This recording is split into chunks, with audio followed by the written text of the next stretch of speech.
Doctor Ashutosh Verma, 27 में आपको भी चुनावी समर में कूदना है और 27 का नतीजा ही 29 का जो डायरेक्शन है, दशा और दिशा, वो तय करने वाला है। बहुत महत्वपूर्ण चुनाव है। तो जिस तरह से बीजेपी बंगाल में पोलराइज इलेक्शन की तरफ बढ़ती हुई नजर आ रही है, अगर हम इस बात को, इस डेटा को जैसा ज्यूम कराया जा रहा है वैसा माना है, तो कोई टेंशन हाई है कि भाई ठीक है? देखिए पिनाज जी, देखिए ये जो कहीं कोई रिटन फैक्ट नहीं है कि वोटर टर्नआउट हो जाएगा तो एंटी इनकम्बेंसी हो जाएगी, और ये इतिहास ने भी बताया है। अगर आप याद कीजिए 2001 में जब बंगाल का नहीं सर, मैं एंटी इनकम्बेंसी की, मैं पोलराइजेशन की बात कर रही हूँ कि भाई ठीक है, मुस्लिम एक मुश्त निकला, मुस्लिम ने कहा मेरा वोट कट रहा है, मुझसे अत्याचार हो रहा है, बीजेपी आएगी तो मेरे साथ पता नहीं क्या क्या कर लेगी, ये परसेप्शन नैरेटिव बना। आमतौर पे हिंदू उदासीनता के साथ वोट करता है। देखिए ये तो फैक्ट है, डेटा ही सपोर्ट करता है कि जहां जहां मुस्लिम डोमिनेटिंग सीट होती हैं वहां पर वोटर टर्नआउट अच्छा होता है। आउट ऑफ फियर हो, क्या वजह हो, माइनॉरिटी हो, ये इंटरप्रिटेशन है।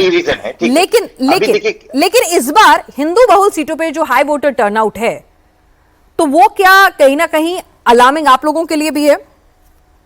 नहीं, बिल्कुल नहीं अलार्मिंग। हम यही तो आपको बताना चाहते हैं। 2001 में सीपीआई के रहते हुए 75.29% की वोटिंग परसेंटेज हुई, सीपीआई जीती, और 2006 में 81.97, मतलब लगभग 82% वोटर टर्नआउट, लगभग 6% बढ़ा, सीपीआई फिर बहुमत से आई।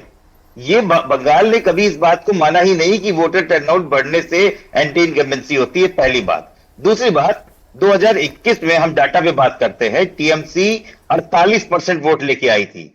तो क्या आप ये कहना चाहती हैं कि टीएमसी को सिर्फ मुसलमानों ने वोट दिया? लगभग 50% लोगों ने ममता बनर्जी के ऊपर विश्वास रखा, और भारतीय जनता पार्टी जो डींगे मारती थी, बड़ी बड़ी बातें करती थी, वो 80 सीटें भी नहीं ला पाई। सर ममता बनर्जी तो आपकी भी उम्मीद है इंडिया अलायंस की, क्योंकि ममता का ये किला था जो बहुत मजबूती से वो थामे खड़ी हुई थी। अगर ये किला, इसमें सिंधमारी होती है तो फिर दिक्कत हो जाएगी इंडिया अलायंस को। कोई मतलब नहीं है। मुझे लगता है कि जो पिछला बार सीपीआई का वोट बीजेपी में गया था, इस बार वो भी नहीं जा रहा है, वो वापस सीपीआई में और सीपीएम में चला गया है। सर वही तो, चलिए आपने बहुत अच्छी बात की सर, उसमें ये भी एक टेंशन है। बिल्कुल ठीक कह रहे हैं आप, सीपीआई 50 के नीचे जा रही है। इस पे कोई डिनाई नहीं कर रहा कि इस बार लेफ्ट अच्छे से लड़ रही है, नए चेहरों को मौका दिया है, उसने भी मेहनत की है, साइलेंटली काम किया है, ठीक है, और कांग्रेस भी अच्छी जगह से लड़ रही है। तो हम ये कह रहे हैं कि चलिए हो सकता है बीजेपी ना जीते, लेकिन टीएमसी तो हारी जाएगी ना, और उसके बाद ऑटोमेटिकली बीजेपी जीत जाएगी अगर लेफ्ट और कांग्रेस का, क्योंकि पिछली बार भी 12 सीटें ऐसी थी जहां पर जीत हार का मार्जिन और लेफ्ट को मिले वोट, कांग्रेस को मिले वोट जो हैं वो उससे ज्यादा थे।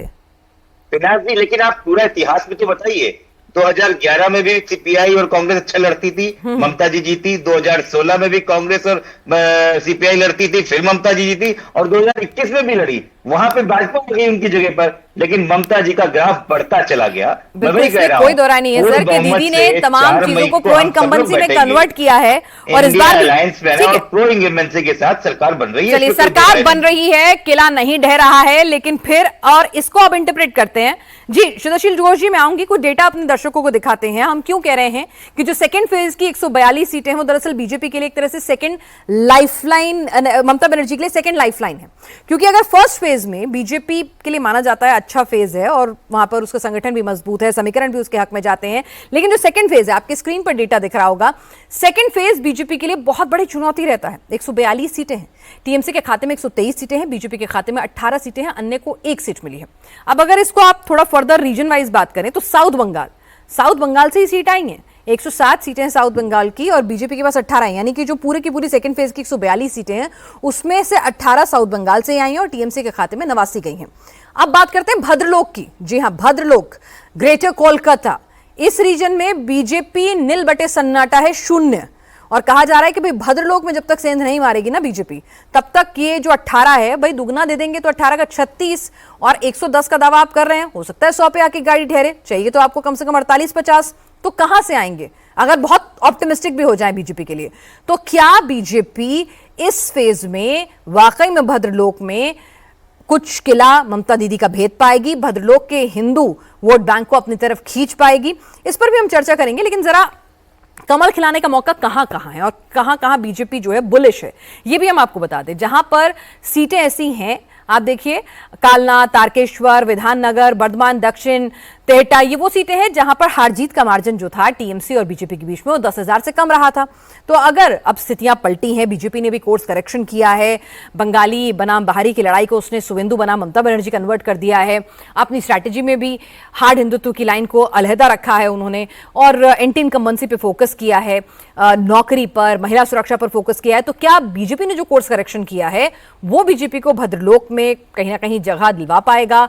और क्या वाकई में अब एक बार दो बार, अब वाकई में क्या भद्रलोक को भी लगने लगा है कि भाई ठीक है, ट्राई करते हैं, ये बहुत मोनोटोनस हो गया है, काम नहीं हुआ है? तो ये भी बीजेपी जो बुलिश है वो ऐसी सीटों पर है, मैं एक बार दिखाऊंगी कि जहां पर हार जीत का मार्जिन जो है 5,000 से भी कम रहा है, ऐसी भी सीटें हैं। तो ये 90 सीटें अगर आपको दूसरे राउंड में आपको चाहिए कि भाई ठीक है, आप पहले राउंड में अगर आप कह रहे हैं, जैसे कि आज हेमंता बोल रहे थे, हेमंता बिस्वा शर्मा के 200 पार जाएंगे, भाई 148 तो चाहिए ही चाहिए अगर सरकार बनानी है। 200 पार के लिए अगर आप कह रहे हैं, आप ही की बात को मान लेते हैं, बीजेपी की बात को, कि 110 उसमें से आई तो 142 में से 90 कहां से लाएंगे? अब जरा वो सीटें देखिए, हावड़ा उत्तर, बालागढ़, बल्ली, पूर्वस्थली उत्तर, यहां पर बीजेपी की हार जीत का मार्जिन जो है वो देखिए 3,841, 5,522, 5,584, 6,237, 6,706। तो ये मार्जिन जो है वो कवर अप हो सकता है। तो यहां पर बीजेपी को थोड़ी उम्मीद है। ऐसी कई सीटें हैं जहां पर हार जीत का मार्जिन जो है वो 10,000 से कम है, तो वो मार्जिन पाटा जा सकता है और उन्हीं पर बीजेपी मेहनत कर रही है।